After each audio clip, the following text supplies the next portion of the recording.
Joining me now to discuss, former CIA Director for President Clinton, James Woolsey. Sir, good to have you with us tonight. Good to be with you. What do you make of Ari's assessment there? I mean, this is a discussion that's important to have, but is it one that rises to the level of impeaching any president? Well, I think not only does it not rise to the level of impeachment, but it's very difficult to understand how something could allegedly be used as a bribe when the other party doesn't know anything about it. One of your previous commentators said that the Ukrainians didn't know that there was any withholding until August, I think it was 29th, which is after the famous conversation that has led to so much discussion. So I think it's verging on the ridiculous for the Democrats to claim that there was an incentive given, that you don't say quid pro quo anymore, but if one of the two parties doesn't know there's a quo, it's sort of hard to lean on them. But, and then we see the terminology is changing a little bit on the accusations now. Okay, Sean Davis, one of the co-founders of the Federalist, tweeted this today. Says, as best as I can tell by Bill Taylor's testimony thus far, Trump's real crime is refusing to delegate the entirety of U.S. foreign policy decision-making to a coterie of unelected career bureaucrats who think the Constitution gives them all the power and authority to run the country, which then gets us to this conversation about whether the bureaucracy, whether the quote-unquote deep state thinks that they're smarter and better at making these decisions than the commander-in-chief.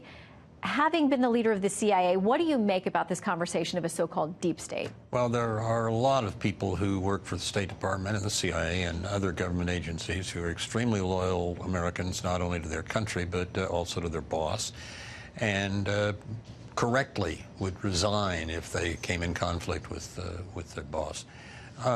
But there are also some, certainly don't think it's a majority, but there are some who fulfill this the criteria for what people are calling a deep state, undermining the president's policies because they don't like them.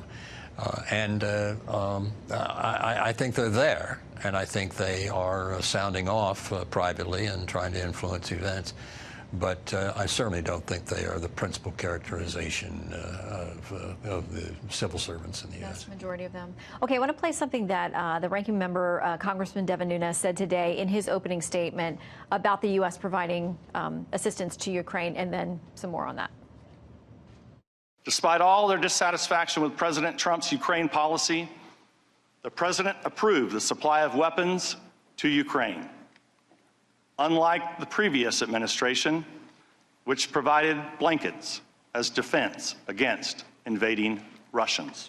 This is then Ukrainian President Poroshenko's reaction in 2018, thanking the President Trump for sending lethal aid. He said, finally, the day has come. Today, for the first time in Ukraine, the launch of Javelin missile complexes took place. It's a very effective defensive weaponry, which is used in the event of Russian offensive on the positions of Ukrainian troops.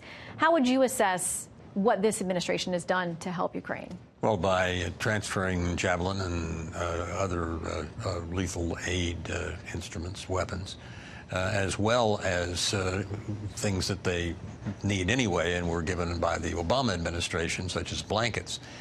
It's under those circumstances, the Trump administration really has done a great deal more for aiding Ukraine than the Obama administration did. Each president gets to make his own decisions about these things, but I think it's not just a slight difference, it's a huge difference to be able to have an anti-aircraft or anti-ballistic missile system, or an anti-tank system it is, as effective as what was transferred, and that certainly was not done anywhere near done in the Obama administration. Well, these hearings are now sparking those conversations once again. Former CIA Director James Woolsey, thank you. Good to see you. Good to be with you, Shannon.